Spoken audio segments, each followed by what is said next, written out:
చేస్తున్న టైం నుంచే బేసికలీ ఏ యాక్టర్‌కైనా మేల్ ఆర్ ఫీమేల్ ఆ మెంటల్ స్ట్రెంత్ అనేదొస్తది.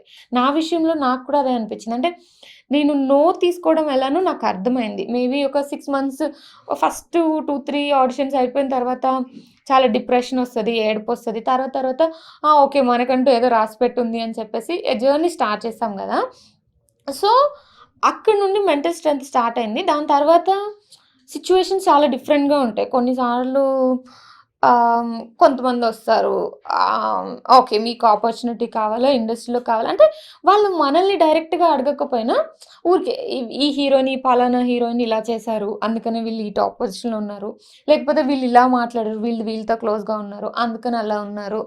సో, ఇండస్ట్రీకి రావాలంటే ఇవన్నీ అవసరం అని చెప్పే సిట్యుయేషన్స్ చాలా వస్తాయి. అంటే అసలు దీన్ని నార్మలైజ్ అప్పుడు చేసి పడేసారు మన హెడ్‌లో. యాహ్! ఎగ్జాక్ట్‌లీ. అలా. ఎగ్జాక్ట్‌లీ.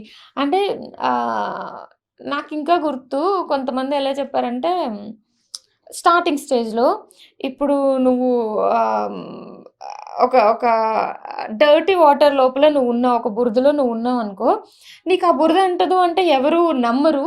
సో, అది నువ్వు వాళ్ళందరూ వెళ్ళిన వేలోనే వెళ్తే మీరు ఇంకేముంది ఒరేయ్! నీకే ఇది చాలా చెత్త ఎగ్జాంపుల్ అని కొట్టారా లేదా మీరు?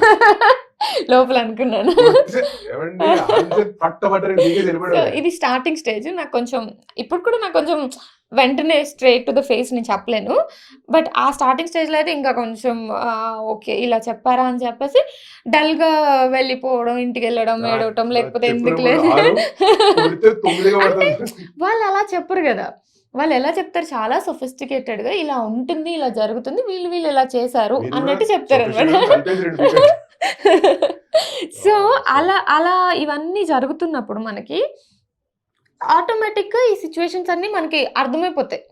ఓకే. వీళ్ళు ఇలా మాట్లాడుతున్నారంటే ఇలా అనుకుంటున్నారు. లేకపోతే బట్ లక్కీలీ నాకు మేబీ మల్లేశం రావడం వల్ల, నా మల్లేశం ఫిల్మ్ వల్ల ఈ అమ్మాయి చాలా ట్రెడిషనల్ ఈ అమ్మాయితో మీరసలు ఎక్కువగా ఆ సినిమాతో బ్రేక్‌ఔట్ స్టార్ అయిపోయారు గదా! యాహ్! Great performer exactly. అని పేరొచ్చింది. పెర్ఫార్మర్ అని పేరొచ్చింది. అండ్ ఆల్సో దాంట్లో నా అటైర్ వాటన్నిటి వల్ల ఎవరు నన్ను డైరెక్ట్‌గా వచ్చి ఏం మాట్లాడలేదు పైగా ఎప్పుడు. మీకు ఆ షార్ట్ ఫిల్మ్‌కి అవార్డ్ వచ్చింది. యాహ్! సాయిగా. షాదీ. షాదీ. ఆ! 'షాదీ' ఆ! ఆ!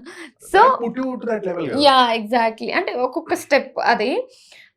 So, coming to your question ఇవన్నీ జరగడం వల్ల డే టు డే లైఫ్‌లో ఆబ్వియస్‌గా నీకు స్ట్రాంగ్ అయ్యే ఇంకా ఛాన్స్ లేదు. You have to be strong then only you can be in the industry. Otherwise you can't be. So, అలా స్ట్రాంగ్ అవుతున్న కొద్దీ ఇట్లాంటివన్నీ మనం ఎంత స్ట్రాంగ్ అయినా మనల్ని బ్రేక్ చేస్తాయి. ఇప్పుడు మొన్న వచ్చిన జర్నలిస్ట్ క్వెషన్ కావచ్చు. ఇంకేదన్నా 1, 2 సిట్యుయేషన్స్ ఆబ్వియస్‌గా మనల్ని బ్రేక్ చేస్తాయి. కానీ ah, you have to live with it. అర్థమైపోతది. మనకి ఎలా ఎలా హ్యాండిల్ చేయాలి అన్నది ఒక 4, 5 ఇయర్స్ ఆఫ్ ఇండస్ట్రీ జర్నీలో అర్థమైపోయింది నాకైతే. Any question I will handle. Exactly. ఎందుకంటే ఆఫ్ స్క్రీన్ చాలా ఎక్కువ హ్యాండిల్ చేసేసి వచ్చేసి ఉంటాం గదా! So, correct. ఎవరిని ఎలా హ్యాండిల్ చేయాలి అన్నది జర్నీలో మేబీ అర్థమైపోతది. వన్ ఆఫ్ ద పాయింట్ అందరికి హ్మ్. తెలిసింది. అదర్‌వైజ్ హ్మ్. ఇలాంటివి